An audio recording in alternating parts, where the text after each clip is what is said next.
Alpha beta कम्पनीको training manager प्रवेश पाण्डे हो।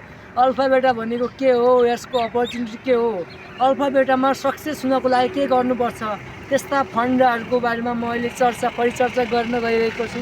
सिटी सेन्टरमा बिर्ता मोडको मुटुमा भन्नुपर्छ।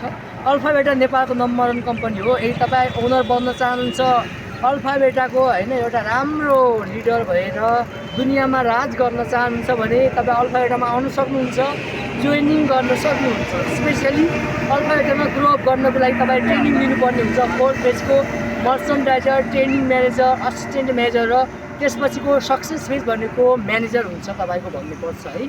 यसमा हामीले ग्रो अप गर्नको लागि मेहनत पनि गर्नुपर्ने हुन्छ।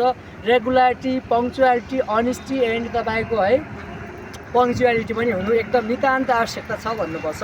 सो म सबैलाई के अपिल गर्न चाहन्छु भने यदि तपाईँ पोजिटिभ हुनुहुन्छ, काममा 100% लगनशील भएर अगाडि बढ्न चाहन्छु भने तपाईँलाई welcome to alpha beta international organization भन्न चाहन्छु। स्पेसली म पनि स्ट्रगलिङ फेजमा छु।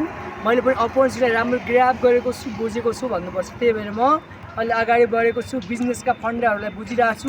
आफूलाई पारङ्गत गर्नको लागि, बिजनेसमा एक्सपर्ट बनाउनको लागि पनि लागि परेको छु भन्नुपर्छ। त्यही भएर सबैलाई आउनको लागि आह्वान गर्दछु, वेलकम गर्दछु भन्नुपर्छ।